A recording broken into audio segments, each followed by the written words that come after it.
What's up guys, it's crohmbs here and I hope everyone's had a fantastic Thanksgiving.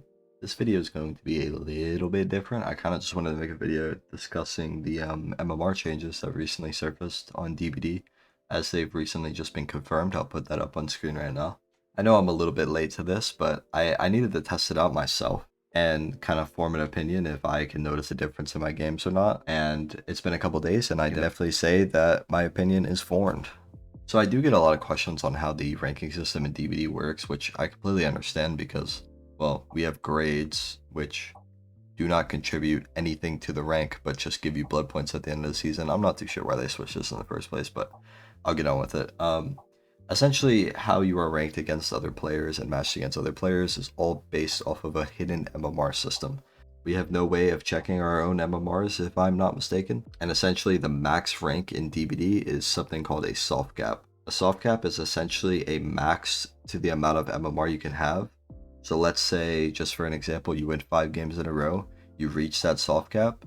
But if you keep winning, let's say you win 15 more games in a row, you would still be right around the same MMR. That's essentially how a soft cap works. And that is in DBD. So I'm not saying that it is 5 games or 15 games, but like I said, have no idea what that soft cap is. All we knew from this date on, and I'm pretty sure why this change was brought on upon, is because the soft cap was way too low. There were very new players facing veterans like me, like any other streamer or any other DBD player pretty frequently, and it was a huge contributor to myself not having fun. Because obviously, like, dominating lobbies is fun sometimes, but when it's every game, it really becomes just, you come and ask yourself, you're like, damn, like, why am I playing, you know? I know not everyone's like that, but I'm kind of like casual competitive. I like to play the game casually, but I like a challenge. I like a little bit of a challenge. And survivors who are so new that they're running into walls really just is not my cup of tea, honestly. If it is yours, then by all means, have fun with that. So essentially, we had very frequent matchmaking of new players and veteran players, and this is what behavior was trying to fix. And I think that's a great thing that they're even trying to fix that, because I think it's a huge problem. I've never been a huge fan of MMR in general. I don't like hidden MMR systems. I think they're stupid. I think if you're going to have ranking at all, at least make it shown to the player. It's kind of pointless to not, in my opinion. I just don't really understand that, you know what I mean? And that's kind of why I like the old ranking system, where, of course, in rank 1, back in the good old days of DBD, if you do remember that, how the grades work now is essentially how the ranking system worked back then. There was no hidden MMR. There might have been a little bit, but to the best of my knowledge, it wasn't. It was all based upon your rank. So if you were iridescent or rank 1 back then, you would be queued against people who were also in red ranks, maybe a little bit of purple ranks, which would have been what gold is now. This was pretty cool. I liked that you had a fair time of in between like new players and great players, because of course, like any game, there are of course bad players in the top of the top, just as much there are good players at the top of the top. That's been around though. That's not that crazy. But with the introducing of MMR, and especially nowadays, the soft cap has just been so low that you really never know who you're going to face. And in my situation, because I'm in NA East, and no offense to my NA folks, but we aren't exactly the most competitive players out there, I'll say that. 99% of my games were just kind of inexperienced survivors, man. And I'll tell you, it got really boring to a point where I issued the community post on YouTube talking about how I was just bored and stepping away from DBD for a little bit, and this is pretty much why. So I was super hyped when I came back and I saw this. Now, let's get on to my actual thoughts and, well, the couple days that I've been playing and actually testing this in action. So we can take this back to Saturday.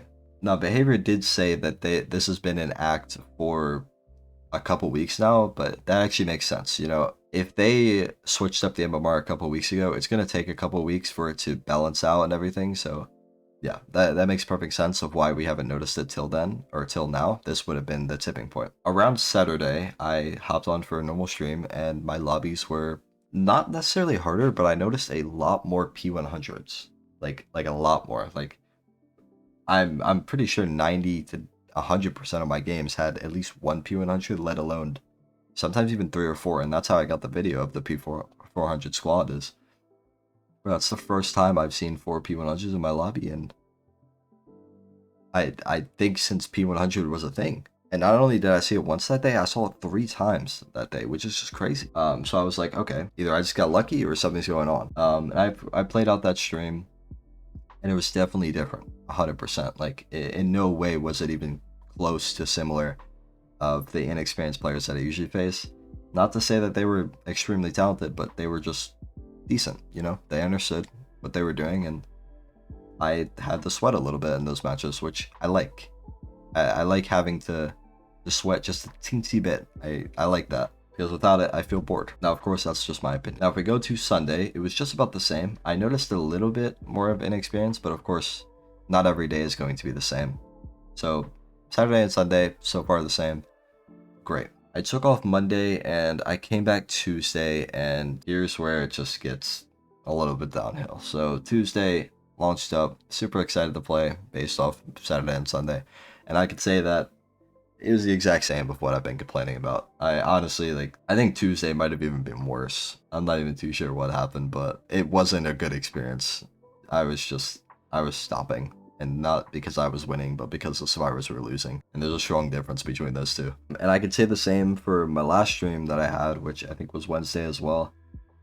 These were both like 2 to maybe 5 hour streams, so of course not the best examples, but enough in my opinion. And yeah, I don't know really what happened. Maybe they shut it off. I doubt they shut it off, but I don't know. I know I've been rambling just a bunch of shit, but I think my final thoughts about this is, one, it's possible that they shut it off, because I noticed that a lot of people in my chat were also saying that their lobbies have gone back to just very inexperienced survivors. I also had a lot of people telling me that they're getting a lot more map offerings, a lot more anti-Ms, a lot more brand new parts, a lot more toolboxes, medkits, all that jazz. And I can definitely agree with that. Not really am I getting more experienced survivors, but I am getting more people who are bringing stronger items, and with the MMR change, that makes complete sense. You know, the people who are at the top of the MMR are going to be doing different things to win, and that's just so normal. As far as to why my lobbies have changed, I don't really know. The only guesses I really have are that I happened to come back right at the peak of where the lobbies were fun, and over the next few days, people started to maybe hit that soft cap, or maybe come close to that soft cap, enough to where I was placed into a lobby with them. So that's why I'm getting new and experienced players again. Because, I mean, majority of this play race is inexperienced. That's kind of like globally known. I mean, that's the whole reason why solo queue is so unplayable sometimes, is that, I mean, there's just so many people that are inexperienced, which is not a bad thing. I'm not saying it's a bad thing, I'm just calling it how it is. Naturally, there will be a bigger pool of inexperienced players to experienced players. That's just how it is. Or either that, or I could just kind of be getting unlucky right now. Like I said, I don't have too much evidence, but just from whatever, from other people are saying, replying to my tweets, saying like, what the fuck's going on? Like, people are also agreeing with me. Saying like last week they were having like better players, and now people are running in the walls again, which I can agree with. I don't know what the fuck's going on, but yeah, I really just wanted to make a little topic explaining my my thoughts about this, and if people do not know what's going on, I kind of just wanted to bring them in, you know. I'm sure many other YouTubers have made videos about this, which, like, I know I'm late to the pack, but like I said, I wanted to test it out for myself before I just made a video babbling on. But yeah, let me know if you guys enjoy videos like this. It's kind of weird speaking into a mic with no chat around or anything, but I think I enjoyed just talking, and I do hope you guys enjoyed. So I will see you all in the next one, but I hope you all have a wonderful day. Peace out.